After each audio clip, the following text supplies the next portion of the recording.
الحمد لله رب العالمين، والصلاة والسلام على أشرف الأنبياء وسيد المرسلين سيدنا ومولانا محمد وعلى آلہ وأصحابہ اجمعین۔ ایک عرب ہے مستعربہ۔ مستعربہ کا معنی ہوتا ہے کہ جنہوں نے عربی لغت کسی دوسرے سے سیکھی ہو۔ تو ہم زیادہ دور اس لیے نہیں جاتے کہ پھر ہم سیرت کے موضوع پہ آتے آتے بھی کئی مہینے لگ جائیں گے۔ ہم حضور صلی اللہ علیہ وسلم کے جد امجد سیدنا ابراہیم الخلیل علیہ السلام اور سیدنا اسماعیل علیہ السلام، کیونکہ حضور صلی اللہ علیہ وسلم جو ہے ولد اسماعیل ہیں۔ حضور پاک صلی اللہ علیہ وسلم کا نسب جو ہے،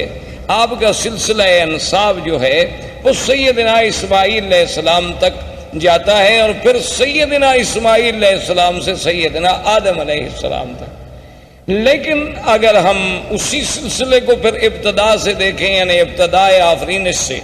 سیدنا آدم علیہ السلام سے، تو پھر تو ایک پوری تاریخ انسانیت کا ہمیں عبور کرنا پڑے گا۔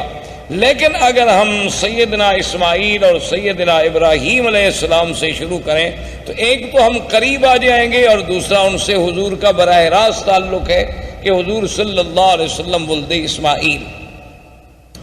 تو مختصراً یہ عرض کروں کہ اللہ نے سیدنا ابراہیم علیہ السلام کو حکم دیا کہ اپنے بیوی بچوں کو جا کے ایک ایسے مقام پہ چھوڑیں جہاں کوئی آبادی نہیں، کوئی وہاں انسان نہیں، کیونکہ سیدنا ابراہیم علیہ السلام یا اسماعیل علیہ السلام یہ سرزمین مکہ کے رہنے والے نہیں تھے۔ ان کا اصل جو ہے، ان کی اصل جو ہے وہ عراق اور اس کے بعد شام، فلسطین، شام، عراق، اس کے ان علاقوں میں آپ رہنے والے تھے۔ تو وہاں سے حضرت ابراہیم علیہ السلام آئے، اللہ کے حکم پر اپنی بیوی اور اپنے چھوٹے بچے، دودھ پیتے ہوئے بچے سیدنا اسماعیل علیہ السلام کو حکم خداوندی کے مطابق اسی مقام پہ چھوڑا جہاں اب چاہ زمزم ہے، جہاں یہ کنواں ہے زمزم کا، اسی جگہ ان کو بٹھا دیا۔ اور اللہ کا حکم تھا کہ بولنا بھی نہیں، بتلانا بھی نہیں، بات بھی نہیں کرنی۔ تو ابراہیم الخلیل علیہ السلام خاموشی سے چلے گئے۔ جب وہ جانے لگے تو بی بی ہاجرہ دوڑی پیچھے، انہوں نے کہا الا منتقلنا یا ابراہیم الخلیل، یہ اللہ کیا کر رہے ہو کہ یہاں کوئی انسان نہیں، یہاں کوئی پانی نہیں، یہاں کوئی آبادی نہیں، وادن غیر ذی زرع، کالے پہاڑوں میں گھری ہوئی ایک وادی ہے، تو اور یہاں جہاں اب کعبہ شریف ہے یہاں بالکل ایک ٹیلے کا نشان تھا، تو ہمیں کیسے چھوڑ کے جا رہے ہو؟ ابراہیم علیہ السلام خاموش ہیں چونکہ اللہ کا حکم نہیں جواب دینے کا۔ تو آخر بی بی نے مجبور ہو کر یہ جو جنت المعلی جسے آپ کہتے ہیں نا جنت المعلی، یہ اصل میں اس کو معلی کیوں کہتے ہیں کہ یہ کعبۃ اللہ کا سرزمین مکہ کا اونچا حصہ ہے، یعنی یہ اعلیٰ ہے، اعلیٰ معنی بلند، اور یہ جو ہے اسفل، یہ مسفلہ جس کو آپ کہتے ہیں محلہ مسفلہ، اس کو مسفلہ کیوں کہتے ہیں کہ یہ اسفل ہے، یہ یعنی نیچے والا حصہ ہے، اور وہ جانب اعلیٰ ہے۔ اسی لیے جب بھی مسیال، جب بھی سیل آتے ہیں تو اوپر سے پانی گرے گا اور اسی مسیال سے، مسفلہ سے ہوتا ہوا پھر نیچے چلا جائے گا طریق لیس سے۔ تو یہ اعلیٰ جانب تھی، تو اسی لیے وہ جو قبرستان ہے اس کو مومنین کی وجہ سے جنت کا لقب ملا اور جنت المعلی کہلایا۔ تو اس مقام تک بی بی صاحبہ دوڑتی آئیں ابراہیم علیہ السلام کے پیچھے، اور ابراہیم علیہ السلام اونٹنی پہ سوار تھے اور خاموش ہو کے جا رہے۔ تو بی بی نے کہا کہ ایک بات تو بتاؤ، اللہ امرک بہذا، کیا تمہیں تمہارے خدا نے یہ حکم دیا ہے یا تم خود ہم سے ناراض ہو؟